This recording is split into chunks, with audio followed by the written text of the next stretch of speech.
रोम के सम्राटों के महलों में जब भारत की काली मिर्च की खुशबू महकती थी, तो क्या किसी ने सोचा था कि वह महान बंदरगाह जहां से यह काला सोना निकलता था, एक दिन इतिहास के पन्नों से पूरी तरह मिट जाएगा। कल्पना कीजिए एक ऐसे शहर की जिसका जिक्र यूनानी भूगोलवेत्ताओं से लेकर रोमन दार्शनिकों तक ने अपनी किताबों में किया, जिसे दुनिया का सबसे बड़ा व्यापारिक केंद्र माना गया, लेकिन जो अचानक एक भयानक प्राकृतिक आपदा के बाद मानचित्र से ही गायब हो गया। सदियों तक इतिहासकारों ने इसे केरल के तटों पर ढूंढा, लेकिन मुजिरिस एक रहस्य बना रहा। क्या मुजिरिस केवल एक पौराणिक कल्पना थी, या केरल की मिट्टी के नीचे आज भी उस विशाल साम्राज्य के अवशेष दबे हुए हैं? आज के इस अंक में हम इतिहास की उस धुंध को साफ करेंगे और चलेंगे उस प्राचीन बंदरगाह की खोज में, जिसे कभी रोम का प्रवेश द्वार कहा जाता था। मुजिरिस का नाम सुनते ही हमारे सामने प्राचीन काल के वैश्विक व्यापार की एक भव्य तस्वीर उभरती है।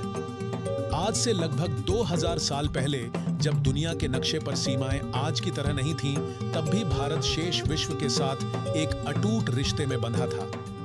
केरल का मुजिरिस बंदरगाह इसी रिश्ते की धुरी था। पहली शताब्दी के प्रसिद्ध यूनानी ग्रंथ पेरिप्लस ऑफ द एरिथ्रियन सी में इस शहर का विस्तार से वर्णन मिलता है।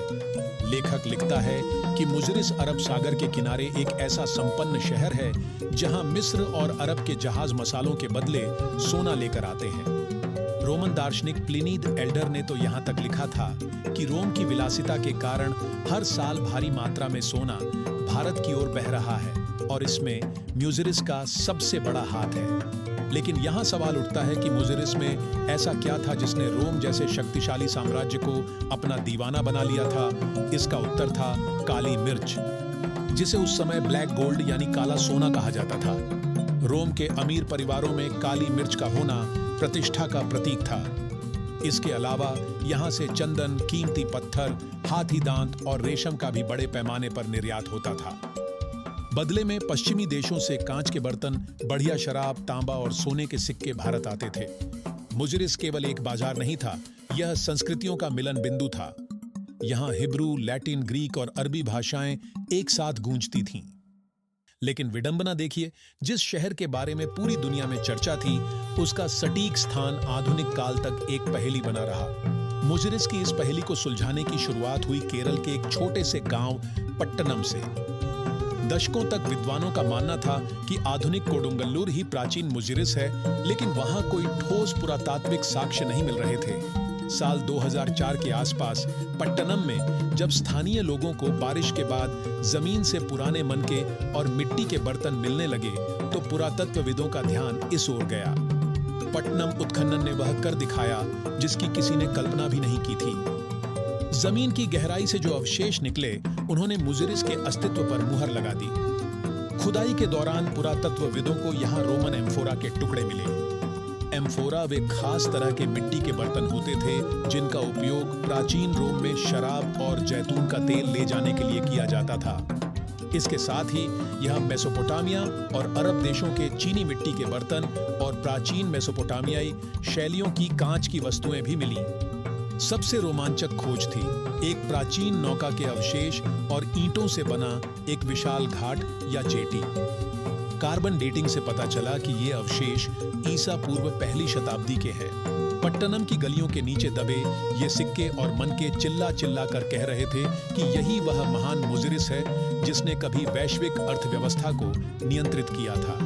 यहाँ से मिले कीमती पत्थरों पर उकेरी गई आकृतियां और रोमन सम्राटों के चित्र यह बताते हैं कि यहाँ के लोग विदेशी फैशन और संस्कृति से कितने गहराई से जुड़े थे। लेकिन अगर मुजिरिस इतना भव्य और शक्तिशाली था, तो वह गायब कैसे हो गया? इतिहास के पन्ने इस पर मौन हैं, लेकिन प्रकृति के पास इसके संकेत मिलते हैं। साल 1341 की बात है।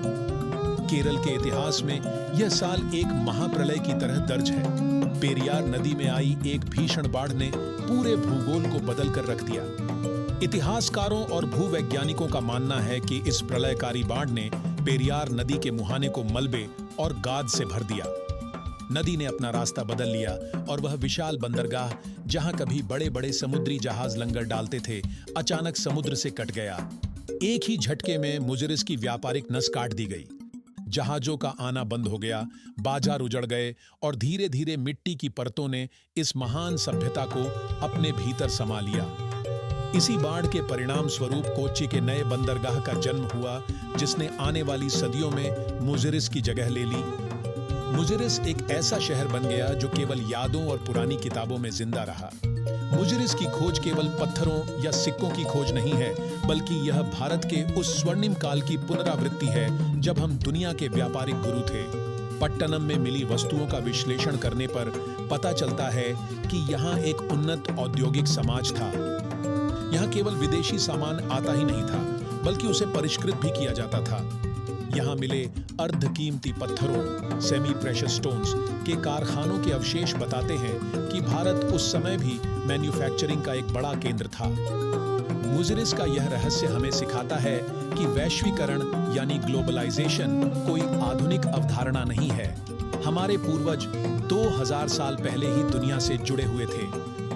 आज जब हम केरल के इन शांत बैकवाटर्स को देखते हैं तो कल्पना करना मुश्किल होता है कि यहाँ कभी दुनिया भर के व्यापारी सौदेबाजी करते थे। मुजिरिस की विरासत आज भी केरल की संस्कृति में रची बसी है।